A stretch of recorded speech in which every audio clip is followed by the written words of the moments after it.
Hello, what's up good people? Good to see you once again. Hey, you know what? Tayari tuko kwa recession. This is the time unapatanga matajiri wanakuwa more richer and the poor become even more poorer than they are. So huwa wanafanya aje? What can you do so that you take advantage ya kenye kina happen saizi kwa hii recession and then you be rich and make money out of it. Usishi kuwa mtu wa kuignore kitu every moment and then you be like, heri ningefanya or something of sort. So today na kudefine recession ni nini na venye unaweza take advantage so that you get something out of it. All right, so stick around, watch hii video to the end. But before we do that, as always, take 1 second. Hapo hivyo chini on your right kuna ka button kameandikwa subscribe. Just hit that ka button, then hapo hivyo chini kuna kengele kamechora mkono just like this. Hit those two buttons. Guess what you've just done. Any moment I want to upload any opportunity when it comes to business and money, you'll be notified. All right, to waste time, let's get into it. All right, so tuko kwa recession. Recession inamaanisha most of the companies shares zinaenda chini. Kwa mfano saizi ukiangalia shares za Safaricom, wow, I'm telling you ziko huko chini kabisa, ziko almost 19 shillings huko hivyo. So what does that tell you? Something is not okay with the world. That means we are facing a recession. Najaribu kutafuta the simplest word kukudefine recession nini. Pia ukienda America unapata shares za Twitter, Tesla, nini, Nasdaq. Okay, forget about those big names. So the question is this. Now, how do you take advantage of that? Utengeneze do and then you get started from there. This is the secret that matajiri huwa wanafanya but they don't share with it. So like 3 or 4 days ago, kuna mtu alikuja tu anonymous, by the way hawajasema ni nani, amekuja kanunua shares za Safaricom. A lot of shares just to keep the company afloat na vitu kama hizo. What does that tell you? Wewe unataka kuniambia huyo billionaire mwenye alikuja, because I'm pretty sure that guy must be a billionaire, mwenye alikuja kanunua hizo shares, nadhani ni mjinga? Sio mjinga, they know what they are doing. This is the time when the rich are made when it comes to recession. So hivi ndio unaweza fanya. Sasa hizi shares zikiwa chini, it's usually the best time to buy. Hebu imagine this. Less than 3 months ago, hata si 3 months, like 2.5 months ago, shares za Safaricom zilikuwa around 26-28 shillings. Sasa hizi ziko almost 19 shillings. That's close to 10 shillings down. Can you imagine if you get yourself into it, when you know hizo shares right now, then can you imagine what will happen if zinaweza fika up to 10 shillings? Hata tuseme wewe utaki hata kukaa ati na hizo do ati kwa muda mrefu. Let's tupige hesabu ya haraka haraka. Say uko na 100,000 hapo hivyo, alright? When ununua hizo shares.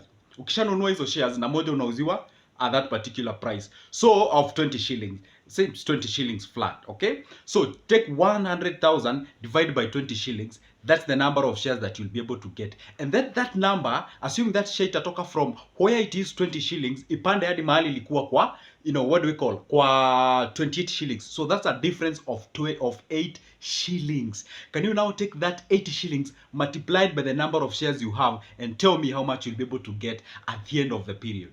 What does that tell you? That's an opportunity that is being presented on top of you, or rather in front of you, but you're not seeing it. You're trying to look at opportunities and you are one of the people when you wanna complain, wanasema, oh, economy ni mbaya, recession.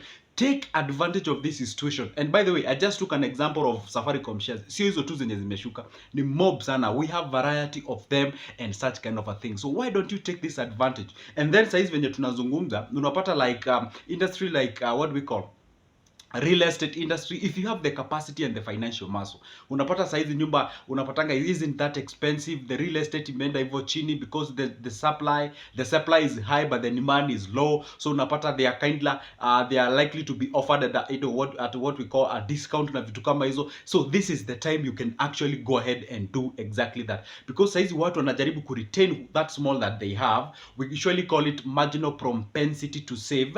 You know, marginal propensity to save, that basically means like people don't want to use more. They just want to hold some little cash to themselves, so that because they are prospecting, or what we call the fear of the unknown, so that's why hawataki to spend more money. So you can take that advantage. So it means the tunazitanga the secondary things, yeah, or tertiary things like nyumba, gari, nini, and what have you. Those are things that are not really moving, but other things like foodstuffs and what have you, those are the things that are moving. So you can take this advantage when people are not buying, meaning the demand is not high, but the supply has remained constant, and buy that actually product, and you can resell it later when the recession subsidizes and at that particular moment, usually make a profit. That's how you do it. That's how you tap on opportunity, and that's how you grow yourself to the next level. Absolutely true. That is how you do it. It's as simple as that. All right. So anyway, why don't you take this opportunity? Just put that little thing that you have there in terms of cash, and then at the end of the day, you thank me later. And I always give people a challenge. For example, right now, let's say in 5 years' time, why don't you try a new thing and get to see? Because basically, if you this kind of an individual and anasemanga, oh, life in short, I'm gonna give myself happiness and what have you. That's a mentality of a poor individual.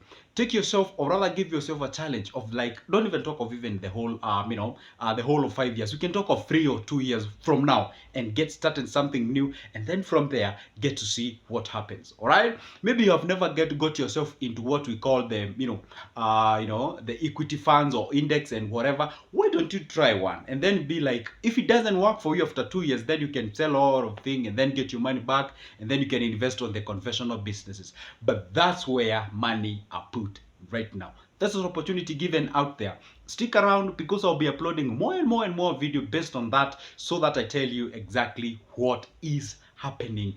That's the reality, and that's the truth about this life. Anyway, so my point, or rather my name is Joseph. Maybe you've never seen this face. You're like, okay, fine, who are you?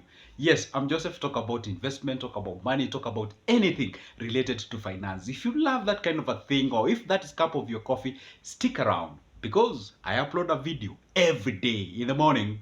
You get a new video, you get a fresh bite from my channel. Make sure you subscribe, like this video, share it out. Down below, comment on me what you experienced as of now. And also, by the way, I'll pin my number down there in the comment section. I'll still put it on the description of this video, just to, if you'd like to talk to me, if you'd like to get a booklet of shares of money market fund, treasury bills, bonds, and what, you get a copy. It's only $220, and then from there we talk business. For now, it's a goodbye, and see you the next one.